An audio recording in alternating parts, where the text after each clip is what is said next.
My fiancée texted, "I met with a lawyer to see how your inheritance works after we're married." I replied, "Smart." Then I called my dad, explained the situation, and had myself temporarily written out of the will. When her lawyer gave her the bad news, she frantically tried to backpedal. Original post. I, 29 male, got engaged to Jessica, 27, 8 months ago. We'd been dating for 3 years, living together for the last year and a half. Everything seemed pretty solid. We split bills, had similar life goals, the whole package. My family liked her family liked me. Wedding was set for next spring. Here's what you need to know. My dad owns a successful plumbing business. Nothing crazy like tech money, but he's done well. Built it from nothing over 35 years. My grandfather also left some properties when he passed 5 years ago. Combined with my parents' savings and investments, there's probably about $2.8 million in assets. I have one younger sister, so eventually that gets split. Jessica knew about the business and that my family was comfortable. I never hid it, but I also never flaunted it. I work as a project manager at a construction firm, decent salary, nothing spectacular. We lived within our means. Last Tuesday, I was at work when I got this text from Jessica. "Hey babe, had a really productive lunch meeting with a lawyer today. Wanted to understand how inheritance laws work in our state after marriage. Super interesting stuff. We should probably discuss estate planning soon." I stared at that text for a good minute. She went to see a lawyer about my family's money. Without mentioning it to me first, I texted back, "Smart." Then I called my dad. "Hey dad, need to talk to you about something. Jessica just texted that she met with a lawyer about how inheritance works after marriage." Long pause. "I see," he said. "What do you want to do? Can you write me out temporarily? Just until I figure this out? Come by the office after work." That evening, Dad had already called his lawyer. Within 48 hours, I was completely removed from the will. Everything would go to my sister Megan if something happened to my parents. The lawyer made it airtight but reversible. Meanwhile, Jessica came home that Tuesday night, all chatty about wedding centerpieces. Didn't mention the lawyer meeting at all. I didn't bring it up either. Just smiled, nodded, acted normal. Thursday, she was on her laptop in the living room when her phone rang. She looked at the number, then went to the bedroom to take it. I could hear her through the door. "What do you mean there's nothing? That can't be right, but his father owns." "Check again." "What about grandfather's? Nothing?" She came out looking pale. Sat down next to me. "Everything okay?" I asked. "Yeah, just work stuff." Friday morning, the mask started slipping. "Hey, we should really talk about getting a prenup," she said over breakfast. "Sure. What brought this on?" "Just thinking about our future, making sure we're both protected." "Protected from what?" She fumbled with her coffee mug. Just general protection." "Okay, let's both get lawyers and draft something fair." Her face fell. "Both? I mean, we could use the same one. Save money." "Nah, that's not how prenups work. Each person needs independent representation." She dropped it, but I could see the wheels turning. Update 1. The next week was educational.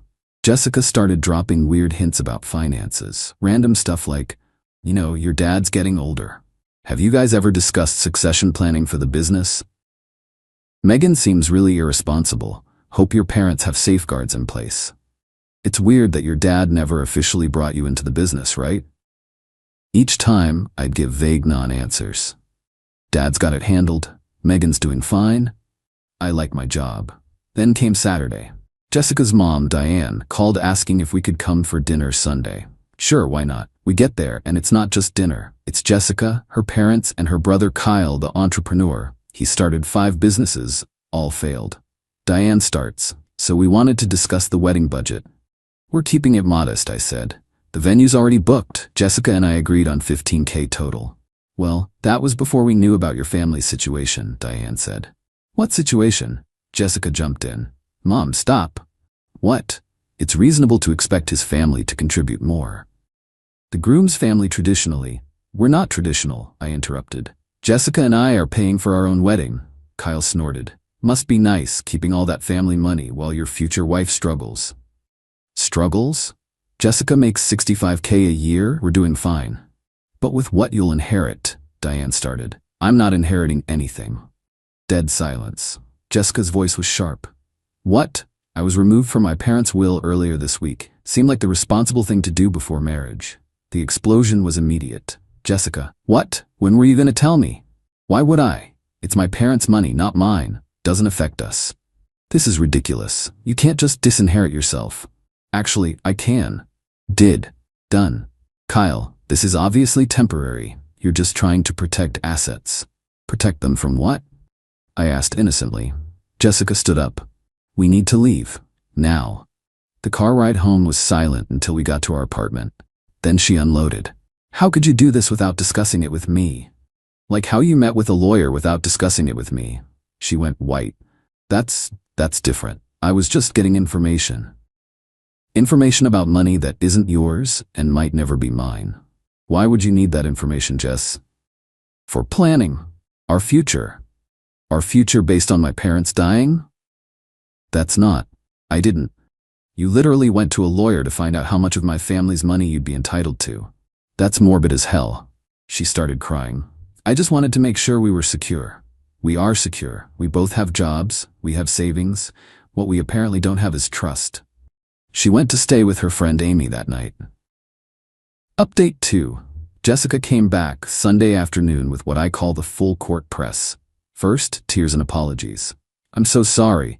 I see how it looked bad. I just got scared about our future. Amy's husband left her with nothing in the divorce and I panicked. Amy's husband was a gambling addict who emptied their accounts. I don't gamble. I know, I'm being silly. Then, love bombing. Cooked my favorite meals all week. Kept telling me how much she loved me. Lots of physical affection. Kept mentioning how good we were together, how this was just a bump in the road. Wednesday, she hit me with, I've been thinking. You're right, the prenup is smart. Let's both get lawyers and do this properly. But you should get back in your parents' will. It's not fair to Megan to handle everything alone someday. Dad's decision, not mine anymore. But you could talk to him. Why would I? Thursday, her mom started texting me. Long guilt trips about how Jessica was devastated. How could I not trust my future wife? How marriage meant sharing everything. I didn't respond. Friday was when it got interesting. Jessica's laptop was open on the couch when she went to shower. A Facebook message popped up from Kyle. Did you try the emotional angle? Dad says if that doesn't work, maybe postpone the wedding until you can figure out the inheritance situation. I snapped a quick photo with my phone. When Jessica came out, I was packing a bag. Where are you going? My parents' house for the weekend. Need some space to think.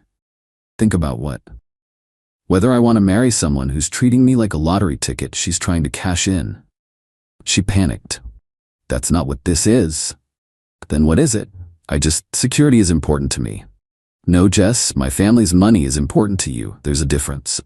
I left. She called 23 times that weekend. Her mom called 8 times. Kyle texted once, you're making a huge mistake, bro. No, Kyle, I'm avoiding one. Update 3. Stayed at my parents' house through Monday. Dad and I had some good talks. Mom made her famous lasagna. Megan found the whole situation hilarious. So she basically pre-divorced you for money you don't even have? That's next level. Tuesday morning, I went back to the apartment while Jessica was at work. Started dividing things up. Not packing yet, just mentally cataloging what was mine, hers, ours. Found something interesting in her desk while looking for the lease agreement. A printed email exchange with the lawyer she'd met with. 3 emails. First one, 3 weeks before she met with him. I need to understand inheritance laws and marital property rights. My fiancé's family has substantial assets. His reply, happy to help. Our consultation can cover spousal rights to inherited assets, commingling concerns, and strategic planning. Her response, perfect. Also interested in what happens if there's no prenup versus a standard prenup. 3 weeks. She'd been planning this for 3 weeks before meeting him. I grabbed my phone and documented everything with photos. Jessica came home around 6, saw me in the living room with the lease agreement out. What's that for? Figuring out the penalty for breaking it. She sat down slowly. Don't do this, please. Jess, you consulted a lawyer about my inheritance 3 weeks before you actually met with him. This wasn't a spontaneous worry. This was planned. How did you? Doesn't matter. What matters is you've been strategizing about my family's money like it's already yours. It would be ours when we're married. No, inheritance is separate property unless commingled. Your lawyer should have told you that. She was quiet. Then he said there were ways around that. Ways around it? Wow.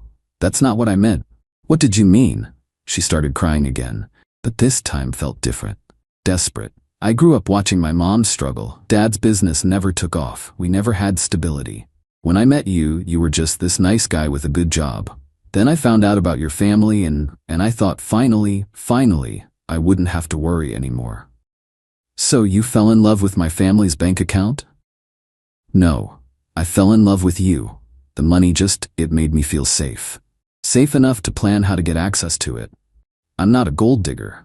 No, you're worse. A gold digger is honest about the transaction. You convinced me you loved me for me. She grabbed my hands. I do love you. You love the idea of me, the me that comes with a trust fund that doesn't exist anymore. You could get it back. Your dad would put you back in the will if you asked. And there it was.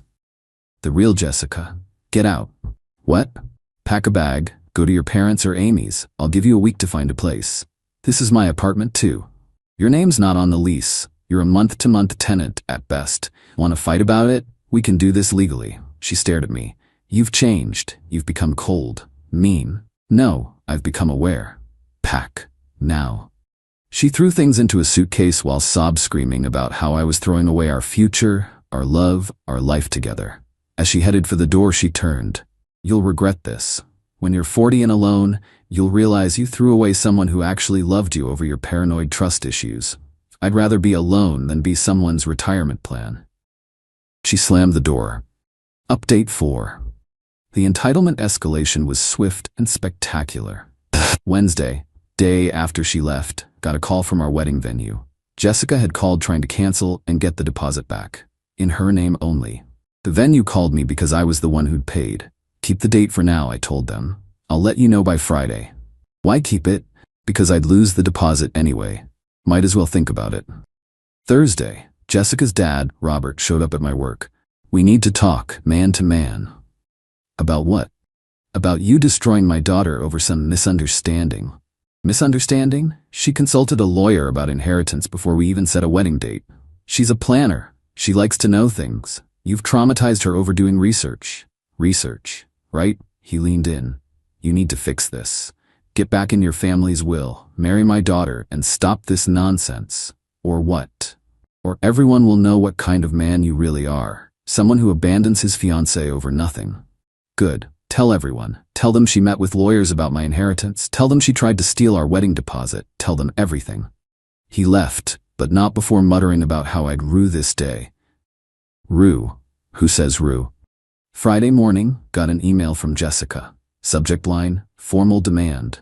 She wanted her share of the wedding deposits that I paid entirely, compensation for emotional distress, 3 months of living expenses since I illegally evicted her. Her engagement ring back? Wait, I bought that.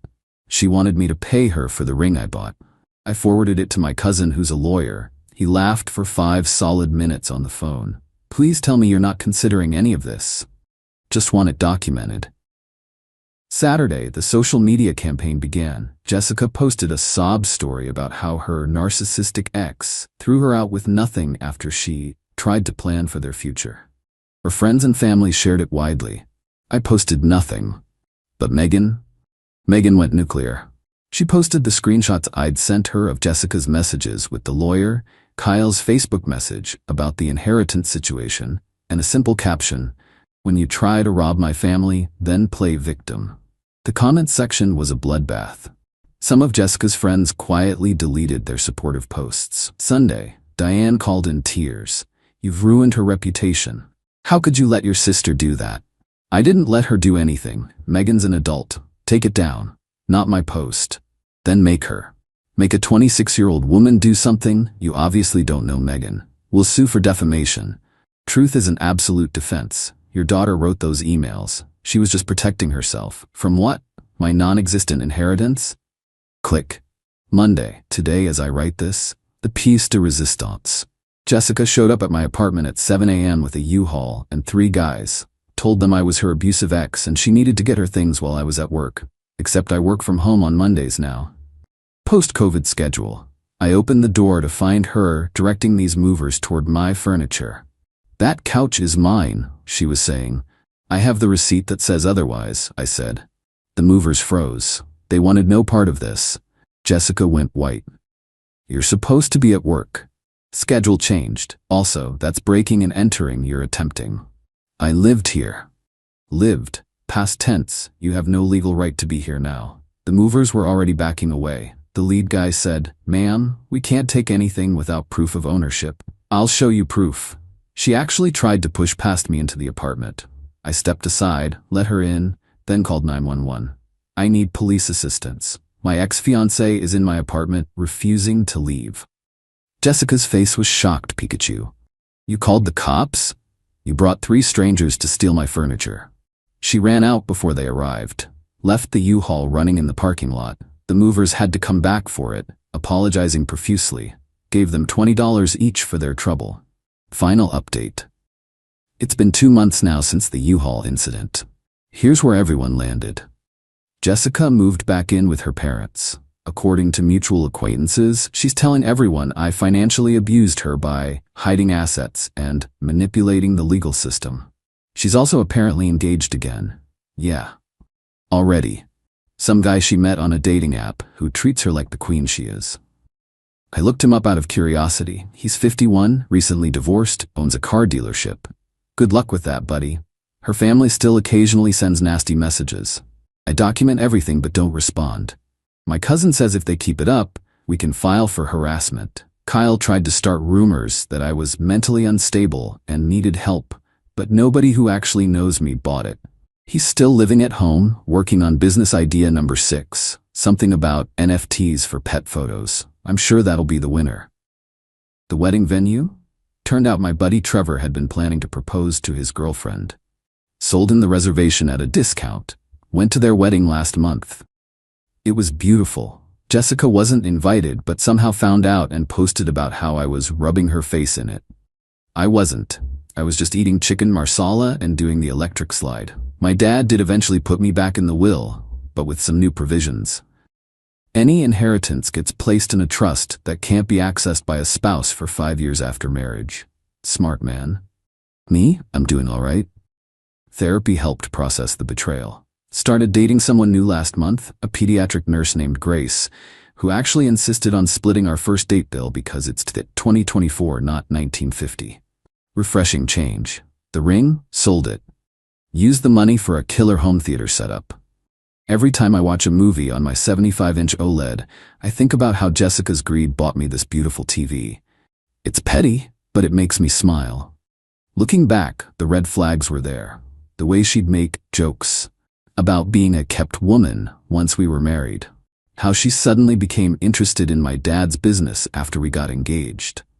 The way she'd point out expensive things and say, "When we're rich someday." I thought she meant when we built something together. She meant when my parents died. The entitlement was always there, just hidden under a mask of love and affection. The moment she thought she had me locked down with an engagement, the mask started slipping. Thank God she got impatient and showed her hand before the wedding. To anyone reading this, if your partner starts meeting with lawyers about money that isn't even yours yet, run. If their family treats your family's hard-earned success like a lottery ticket, they're entitled to cash, run. If they love your potential inheritance more than you, definitely run. Trust your gut. When someone shows you who they really are, believe them the first time. And Dad? He still jokes about it. Best $2.8 million I never had to spend on your divorce. Thanks, Dad. You're not wrong.